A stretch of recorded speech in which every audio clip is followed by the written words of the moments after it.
This skill of making videos changed my life. এই ছিল 1 minute. আবার কাল দেখা হবে। 1 মিনিট সিরিজের ভিডিও দিয়ে জনপ্রিয়তা পাওয়া নাস রেইলির একটিও ভিডিও দেখেননি এমন মানুষ সামাজিক যোগাযোগ মাধ্যমে কমই আছেন। সারাক্ষণ হাসতে থাকা জনপ্রিয় ইউটিউবার নাস ওরফে নুসের ইয়াসির। নাসের জন্ম একটি মুসলিম পরিবারে। ছোটবেলায় ইসলাম ধর্ম পালন করলেও বড় হওয়ার পর নিজেকে অধর্মীয় মুসলিম হিসেবে ঘোষণা করেন। And so I read about Islam. নাস নানা সময়ে ফেসবুক, ইনস্টাগ্রাম এবং টিকটকে ভিডিও তৈরি করে বেশ জনপ্রিয়তা অর্জন করেন। সম্প্রতি ফের আলোচনায় এই কন্টেন্ট ক্রিয়েটর। তিনি 6 মাসের একটি চ্যালেঞ্জ নিয়েছিলেন। এই 6 মাসে বিশ্ব শীর্ষ 6 ধর্ম নিয়ে পড়াশোনা করেছেন এবং সকলের সামনে বিষয়গুলো তুলে ধরেছেন। You don't need to be a Christian. প্রতিটি ধর্মের জন্য নাস সময় নিয়েছেন 30 দিন করে, আর এর মধ্যে তিনি প্রতিটি ধর্মের বিশেষজ্ঞদের সাথে কথা বলে খুঁটিনাটি বিষয় তুলে ধরেছেন। তবে ইসলাম ধর্মে 30 দিন তিনি তার মাকে অনুসরণ করেছেন।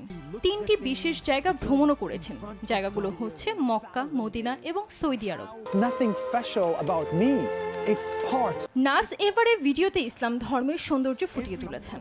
তার মধ্যে মায়ের 5 ওয়াক্ত নামাজ পড়া, কোরআন শরীফ পাঠ, সিয়াম পালন করা, কাবা শরীফে পবিত্র হজ পালন করা, পাশাপাশি দেখিয়েছেন হজ পালনের দৃশ্য। To perform pilgrimage and here সবচেয়ে নজর কাড়া বিষয় ছিল তার মায়ের ইসলামের প্রতি ভালোবাসা এবং ইসলাম পালনের দৃশ্যগুলো। এই ভিডিওতে তিনি জানান এই চ্যালেঞ্জগুলোর মাধ্যমে তিনি ধৈর্য, গ্রহণযোগ্যতা এবং নিজেকে বদলাতে পেরেছেন।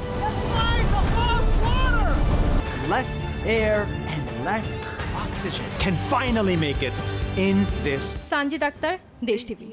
Thank you so much, and I'll see you tomorrow.